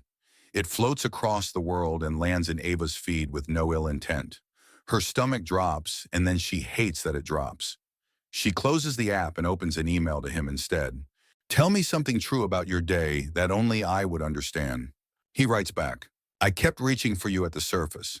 Not physically muscle memory, the way a hand knows the rail. I wanted to say, look, not observe, and you're the person who makes me say, look." Her reply arrives an hour later. "I put my head on the new table in the library and breathed in the smell of sawdust and lemon oil because the kids will remember that before they remember the books. I wanted to text you, we built a room without calculating the hours added to your fatigue." They both sit a long time with the sentences. The storm over Queensland moves east. The humidity over New Orleans throws its shawl back and laughs. Jealousy, when it comes, is quiet and domestic. It arranges itself inside ordinary nights. Ethan hears May's knock on his door with a file in hand and feels the smallest recoil inside his chest, not from her, but from the part of him that wants to become a closed room. He opens the door anyway and keeps it metaphorically wide. Ava watches Marcus lay his jacket over the back of her chair and thinks of weather of shelter, of the difference between kindness and custody. She thanks him and hangs the jacket on a hook meant for guests. They make a rule without naming it, ask, before assuming answer without defensiveness. They break it twice and pay interest on the apology. One evening late, the connection is clear as a brass bell. Ethan sits on the edge of his bunk. Ava is at her grandmother's kitchen table, a hurricane lamp burning, though the power is fine habit, not need. Lorraine clatters in the background, offering unsolicited commentary on everything from politics to pastry crust. "I'm tired of being brave," Ava admits quietly. "I'm tired of earning joy," he answers. "Do you trust me?" she asks, and her voice does not tremble. "Yes," he says, the word landing like an anchor tossed and holding. "Do you trust me?" "Yes," she says, and it holds too. The call could end there, but trust is not the absence of ache. It is the decision to stay with it. They tell each other the smallest, truest details. May bites her lip when she codes. Marcus hums when he reads proposals. The names shrink back to human size, no longer rumors, only people doing work near their beloveds. On the day the reef gives Ethan a miracle, a bank of color blooming where last season had been ghost, he records the ascent with water singing on his mask and sends the video to one person first. On the night the city votes unanimously to fund the third hub, Ava steps into the courtyard alone, turns her face to the stars and whispers the news to the same one person, as if sky were telephone. They do not solve the distance. It is not a math problem, it is weather. Some days they move through it as if through light rain clothes drying on their bodies while they walk. Some nights it pours so hard they cannot see each other's faces, and must wait soaked and stubborn for the squall to pass. But beneath the soaked hours, a through line holds a grammar they built when the lab sheltered a city, when kites learned the wind, when a night walk ended in a kiss under lamps that hummed like faithful insects. Letters across oceans do not close the gap. They lay planks, each one a step, each step a choice. And the rumor that matters most is the one they begin to believe that love, if named daily, can learn the length of an ocean and still find the door. The unraveling began not with anger, but with fatigue. Their days had been too long, their nights too thin, and the thread of patience wore bare in both their hands. It was late in New Orleans morning in Australia. Ava had just left the second hub after a fight with contractors over fire codes. The city was hot children, restless donors, demanding. She sat in her car, forehead against the steering wheel, the dashboard light casting her face in a red glow. Ethan answered her call while still dripping saltwater towel thrown around his neck, eyes squinting against the rising sun. At first they traded facts, weary but polite. Then his words turned heavier. Ava, he said, voice taut, sometimes it feels like there's no room for me in your life. Every time we talk, you're in motion meetings, crises, fundraisers. I don't know if you want me there or if I'm just background noise you tolerate between deadlines. The accusation landed like a stone in water rippling outward. Ava lifted her head, eyes flashing, though he couldn't see them. Background noise. Her laugh was short, brittle. Ethan, I have built rooms for you in my life. I've carried your reef updates into meetings like prayers, told my kids about coral cities as if they were fairy tales. You think I'm not making room. Maybe you're the one who's never here long enough to see it. I'm here now, he shot back. And still you sound like you're somewhere I'll never reach. Maybe your world doesn't have space for someone who lives with tides. And maybe, she said sharply, you've already let the ocean take you. You're drifting, Ethan. Further and further, and I'm the one left straining to hold the string. The silence that followed was brutal, not empty, but charged like the pause before a levee breaks. Both waited for the other to soften, to say, I didn't mean it that way, to bridge the wound. Neither did. Finally, Ethan exhaled, weary. Maybe we should stop pretending this isn't breaking us. Her throat tightened, but she forced the words out anyway. Maybe we should. The line clicked quiet. No goodbye, no promise to call again. The weeks that followed were an exercise in endurance, not living. In Australia, Ethan buried himself in data dives charted with mechanical precision samples, logged graphs plotted until the numbers blurred. He volunteered for every late-night monitoring shift as if fluorescent screens could distract him from the echo of her absence. May asked once gently if he was all right. He replied with statistics about plankton density and walked away. At night, he lay in his bunk staring at the ceiling fan as it clicked through its endless rotation. He imagined Ava's voice rising over the hum, imagined her head against his shoulder, the way it had rested during the storm. Then he shoved the memory aside and forced himself to think of coral polyps, of pH balances, of anything but the hollow ache that refused to loosen its grip. In New Orleans, Ava moved faster than she thought possible. She drafted proposals at dawn, met with council members at noon, sorted grant paperwork until midnight. Marcus reminded her to eat. Lorraine reminded her to sleep. She waved them off with a brittle smile. The more she filled her schedule, the less room there was for the silence that followed her like a shadow. Still, the silence found her. In the quiet of the gym after the children left, she heard Ethan's laughter tucked between the echoes of basketballs. When the wind rose at night, she remembered the storm shelter and the warmth of his hand against hers. She would grip her phone scroll through his old emails, then set it face down on the table as though bearing a relic. Neither spoke of the other. To colleagues, Ethan became the fellowship in Australia. To Ava's circle, she became Director Johnson, unstoppable, unflinching. Both wore their masks so well that people began to believe them. Only in private did the cracks show Ethan staring too long at the sea without seeing it, Ava finding herself crying in the grocery aisle over a box of tea he once bought. One night, weeks into the silence, Ava sat in her office after everyone had left. The city hummed outside, neon signs buzzing like restless insects. She opened her email, fingers hovering over his name in the inbox. She typed 3 words, "I miss you," then deleted them. Typed again, "Are you okay?" then deleted again. She closed the laptop, pressing her forehead against its cool lid, whispering into the dark, "You should be here." Across the ocean, Ethan floated on the reef under a moon sharp as glass. He had finished his dive long past curfew, unable to sleep. The corals shimmered faintly beneath him, fragile cities fighting to hold their breath.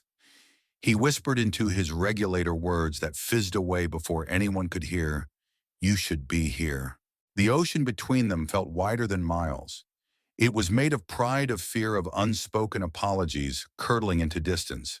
And yet beneath the silence, both hearts beat in the rhythm of unfinished sentences, waiting, aching, not ready to admit that the breaking point might still be a hinge if only one of them found the strength to turn it.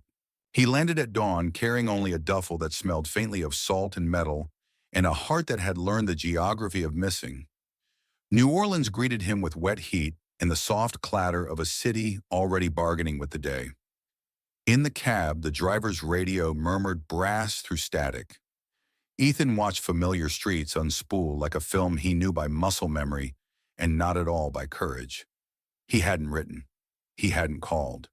He had only booked a ticket the instant the fellowship debrief ended and flown toward the light he had been avoiding. Ava was easy to find because Ava was always where the center of gravity lived.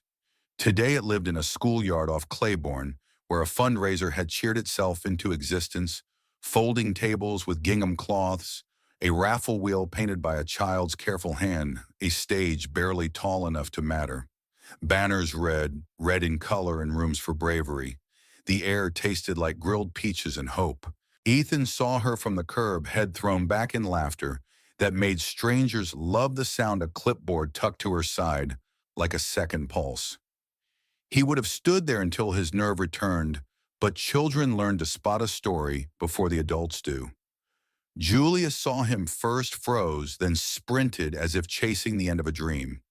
"He's back," he shouted, voice cracking in triumph. Dozens of eyes turned like sunflowers. Ava did not. She felt the turn in the room before she saw him, the way a tide turns you before you notice the moon. When she did, the clipboard lowered an inch. The distance between them shrank and expanded simultaneously. She stepped off the stage as if descending a long argument. Ethan. His name was a keystone set carefully into a sentence that could hold a city or collapse one. "I came," he said uselessly. "I should have called. You should have," she answered, not unkind and not kind either. "We're busy." She gestured to the crowd, the children, the raffle wheel that now ticked in confused silence. He nodded and wanted to laugh at himself for expecting the world to stop because he had finally decided to start. "I can help," he offered, because he didn't know how else to ask for another kind of permission. "Then carry tables," she said, already moving. "We're short hands." He carried tables. He lifted crates. He strung a sagging banner and said yes to every small request a neighbor threw like a test. Sweat found his spine and ran it like a river. He did not look at Ava when he didn't have to. He found her in his periphery anyway, the way she listened with her whole mouth, the way she handed a microphone to a shy boy, like it weighed faith, not plastic. He remembered the shelter night, the generator's stubborn hum, her palm finding his in the dark, and knew he had never stopped standing in that doorway. When the raffle ended, and a grandmother cried because she had won nothing she could eat but everything she could frame, the crowd thinned. Dusk drew a soft line under the day. Ava stood in the shadow of the stage, counting cash with the measured attention she gave to all fragile numbers. Ethan approached, nerves thudding the same rhythm as a drum a block away. "Can we talk?" he asked low. "We can try," she said, not looking up. The first words were knives dulled by overuse. He said she had cut him out. She said he had left. He said rumor had teeth. She said rumor fed on secrecy. They didn't raise their voices. They spoke with the dangerous calm of people who know exactly where the fault lines run. "You questioned whether I made room for you," she said at last, tying a rubber band around a stack of singles. "As if my days aren't 1,000 small doors I keep propping open for you to walk through. You want a room with your name on it. You want it quiet. My love isn't quiet, Ethan. It's orchestra and after school and showing up tired anyway. He took a breath that hurt. You accused me of drifting, and I did God I did. I let work be the boat because it had fewer arguments. I told myself ocean was purpose, and purpose was enough. It was a lie that sounded like sacrifice. He swallowed throat raw from flights and stubbornness. But I also need you to admit you hid from how much you need anyone. You put on invincibility like a coat and then resented me for not seeing the shiver under it. Her gaze lifted, then unguarded and dangerous. Needing scares me, she said. It always has. People leave, or they stay and ask me to shrink. I won't ask, that he said before he could weigh the promise and decide if it was safe to make. Words are cheap, she replied, and the truth of it sat between them like a witness. Lorraine, who had been moving through the crowd blessing strangers by glaring them into good behavior, reached the edge of their storm, read the weather, and retreated with a slow nod that meant finish it or don't, but do it honest. Ethan stepped closer. The noise of the field blurred. He could smell the citrus hand sanitizer Ava used because children's hands are poems and also Petri dishes. He could see the small scar along her thumb from the night a can opener got ideas. I didn't come to win an argument, he said. I came to lose what needed losing. What's that? My right to keep you at the edge of my life where the view is pretty and the maintenance is low. He steadied himself on the sentence. I don't just want your love when it's convenient or photogenic. I want your life, Ava. The mess, the victories, the nights you're too tired to speak, the mornings you wake up ready to move mountains. I want the budget meetings and the broken printers and the child who throws a chair because the world taught him chairs are for flying. I want your laugh when the grant comes through and your silence when it doesn't. I want Lorraine's side eye and the way Julius pretends he doesn't care and brings me a screwdriver anyway. I want to stand where the roof leaks and help fix it. I want to be the person who goes for ice when the punch runs out, and the person who says the hard thing when the easier thing would be to nod. I want all of it. You. You're everything. The last word fell into the warm dusk like a stone into deep water, vanishing from sight but not from consequence. Ava's lips parted shut, parted again. Tears did not come at first. Her chin lifted as if the spine of her resolve had been reminded of its job. You want everything, she said softly, but will you let me want everything too? Not just the brave scientist, but the man who loses his keys and asks for help. The man who says look before he says observe. The man who will miss a dive because a boy needs his shoelaces tied by someone who will not sigh. Yes, he said, and the word did not wobble. I will miss dives. I will missingly miss the version of myself who thought missing a dive was death. I will learn Sundays in your city like a language. I will put my desk in your hub twice a week and write reports to the sound of kids arguing about crayons. I will ask my lab for a golf-led project with windows and benches where your kids can put their elbows and watch plankton glow. I will choose proximity over prestige and not keep score. She stared at him as if measuring a bridge that had not existed a minute ago. Her voice when it came was hoarse and tender and lined with history. I wanted you to ask for my ordinary, she said. No one ever has. They want the woman on the stage, not the one counting cash by a broken fan.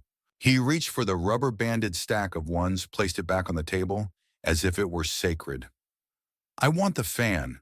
I want to fix it and fail, and call a neighbor who knows what to do and learn. I want to be in the photo where we look exhausted and real, not only the one where we look clean and triumphant. The first tear finally broke. She wiped it with the back of her wrist, annoyed, grateful. You didn't call, she whispered, not as accusation now, but as the last necessary wound to touch. I didn't, he said, because I was a coward in a lab coat, and because I knew if I heard your voice I would buy a ticket, and I wasn't ready to admit that choosing you was choosing myself. I am ready now. Silence widened, but different this time, not a cliff and opening. In it, the sounds of the fundraiser folded themselves small. The sky turned the color of forgiving. Lorraine's laugh spiked somewhere behind the bleachers. A trumpet limbered up for a song the street already knew. Ava stepped into him, then not like surrender, like alignment. Her forehead found his collarbone, his chin found her hair. The relief was almost indecent. "Don't promise me a clean life," she said into his shirt. "Promise me a present one." "Present," he echoed. "Messy? Here." She leaned back enough to look at him to take inventory of the man who had left and returned, and was somehow both. "Then start by stacking chairs," she said, a smile tugging at one corner, practical even now. "We owe the janitor a favor." "Yes, director," he replied, and she rolled her eyes at the title as if to say, "Don't you dare make me a pedestal." They worked as the light thinned, stacking chairs, coiling extension cords, laughing once at nothing, because the body remembers joy before the mind believes it. When the last table folded and clicked, Ethan reached for her hand, not to claim, only to carry. She let him. There would be more difficult conversations, more calendars to braid, more ghosts to name and keep at manageable distances. But the plea had been made and met. Not for a portion, not for the pretty parts, for the whole unruly life, for the everything that makes love durable. The night cooled. Somewhere kites dreamed of wind. The city settled its brass into velvet, and two people, raw and forgiven and not finished, walked out of a schoolyard toward a future that would require more than longing and get more in return. The morning he asked her to ride out with him, the air carried that particular New Orleans quiet, the one that settles after a week of noise, as if the city is catching its breath. Ethan drove with the windows down, the truck full of wood smoke ghosts and the faint vanilla of old paper from maps tucked in the glove box. Ava rode barefoot, shoes abandoned to the floorboard, her hand draped out the window to read the wind. Neither spoke much. Words felt like birds they didn't want to startle. They turned off the highway where the land began to soften, streets giving way to dirt tracks, stitched with puddles reflecting a sky the color of rinsed linen. Live oaks leaned like elders who had decided to listen. Egrets looked up from the shallows with priestly disapproval. The bayou, generous and unhurried, kept its own time. Ethan parked beside a rough fence that separated grass from water. Beyond it lay a small plot, unassuming, half wild, with switchgrass and dotted with buttercups, bordered by a trench of clear, patient water. A breeze came off the marsh, carrying salt in the tin-sweet note of wet earth. He cut the engine. The hush that followed landed like a hand to the heart. "This is it," he said, climbing out. "Or it could be." Ava stepped down and turned slow, taking in the dimensions, the way the oaks framed the sky, like ribs protecting a lung, the shimmer of the channel, the way light moved here, as if it knew people by name. "It's ordinary," she said, which was her highest praise for anything meant to be lived in. "That's what I love," he answered. "It doesn't announce itself, it waits for you to make it honest."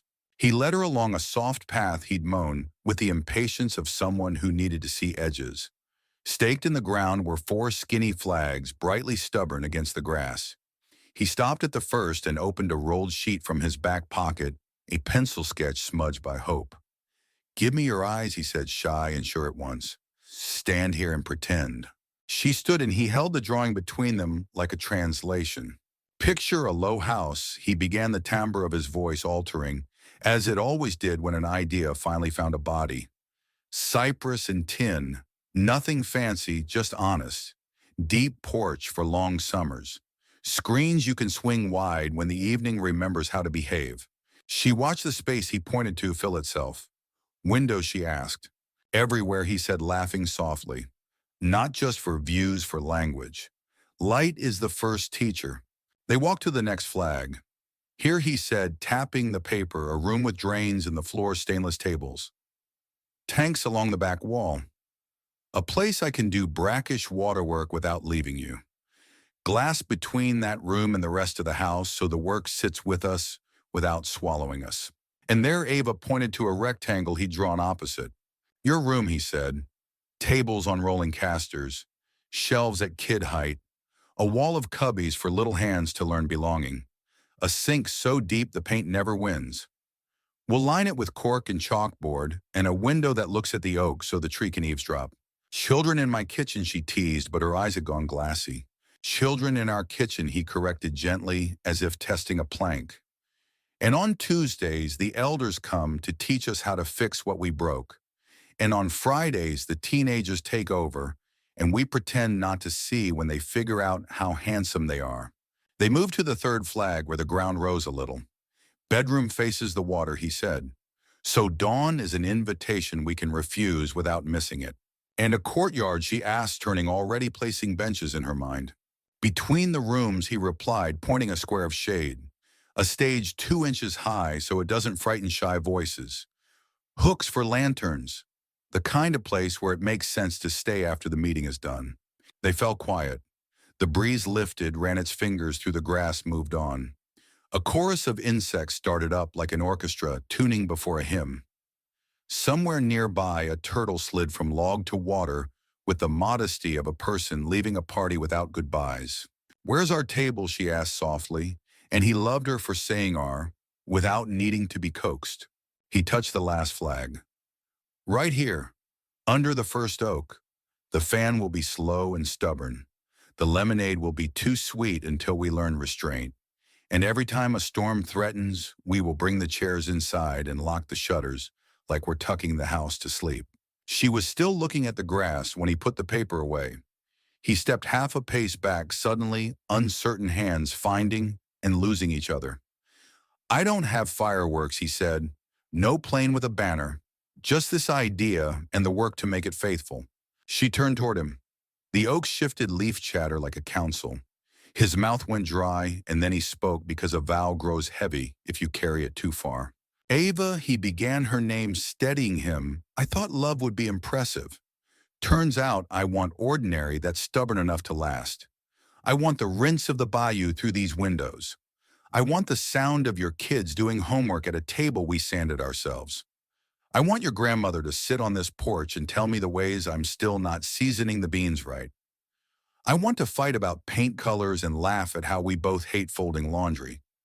I want to lose and find us in the same day 100 times and call that a good marriage."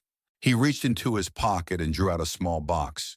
No velvet, just cedar he'd planed on a lunch break, the lid sliding the way a gentle thought does. Inside a ring, simple a burnished band, with a thin inlay of river-recovered cypress, the wood dark and stubborn as memory. The stone was modest, clear as rain. "I don't bring you promises that float," he said, voice going rough. "I bring you timber and plans and hands. Marry me. Not so we can have a story that photographs well, but so we can build a house that knows our names.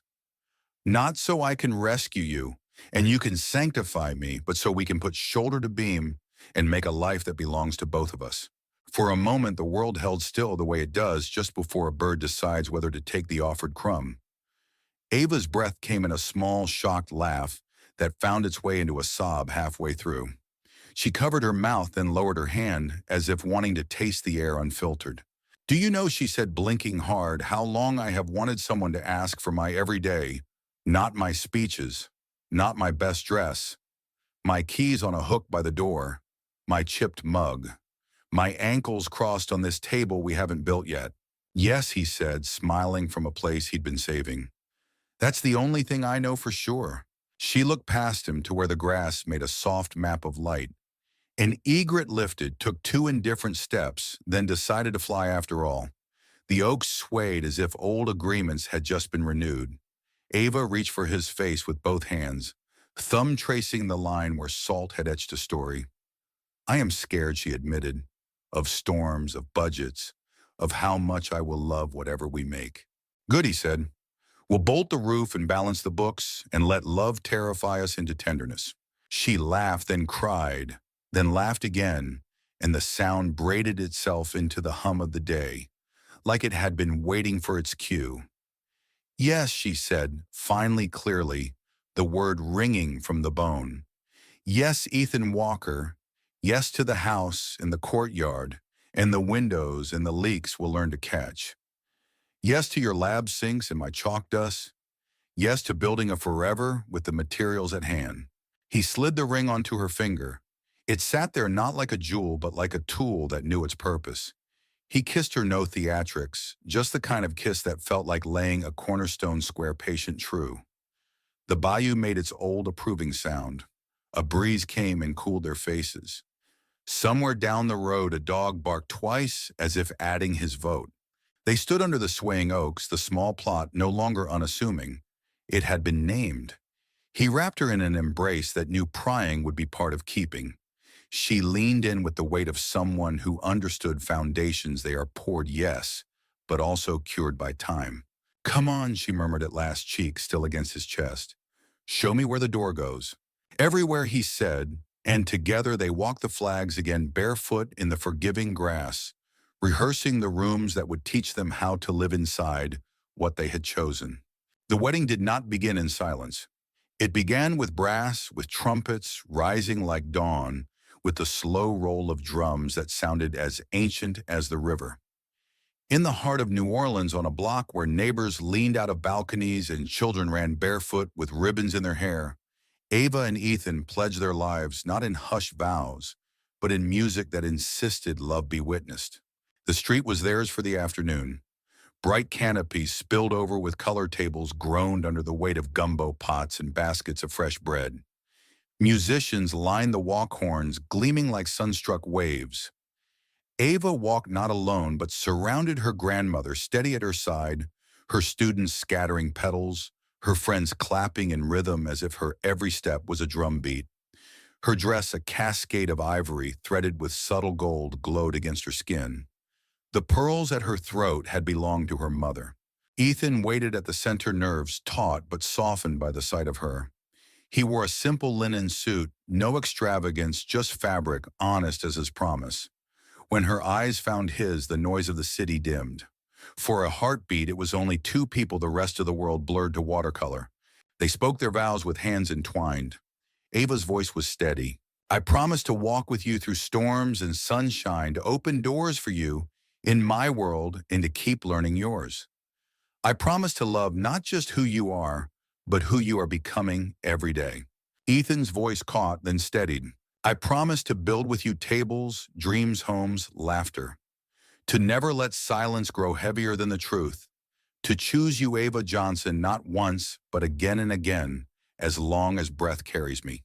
When the officiant declared them bound, the horns erupted into song. Guests danced behind them in a second line, waving handkerchiefs, lifting glasses, celebrating not just two people, but a union of lives, of communities, of futures braided together. Their days afterward were not made of fairy tale perfection, but of lived devotion. Ava returned to her programs now with new space and resources. Children poured into her classrooms, sticky-fingered and wide-eyed, learning that their stories mattered. Ethan brought aquariums into those rooms, filled with crabs and seagrass, teaching how oceans whispered even to those who lived far inland. Together they gave lessons that stretched beyond reading or science, that the world was worth caring for, and so were the people in it. At night, their small house near the bayou filled with sound pots, clattering jazz records, spinning friends dropping by unannounced. And in the quiet hours, their whispers stitched dreams into reality. Time, relentless yet merciful, carried them forward. One June morning, the doctor placed two infants into their arms, twin daughters whose cries were as urgent as their arrival. Ava wept at the miracle of them. Ethan could only laugh through his tears, marveling at the curve of fingers no bigger than river shells. The girls grew with the speed of seasons. Barefoot summers became their kingdom, chasing fireflies under oaks, building forts from driftwood, listening to their father's stories of coral cities and their mother's tales of bravery found in small kindnesses. Neighbors watched them and saw the continuation of something greater than one love story. They saw the inheritance of resilience. Years passed like pages in a hymn book. Lines deepened around Ethan's eyes from sun and laughter. Ava's hair took on strands of silver that gleamed like hidden treasure. Yet their bond, tested by storms and oceans, remained steady. When disagreements rose, as they must in any true marriage, they circled back to the same promise: choose each other. Not once, but daily and perfectly wholeheartedly.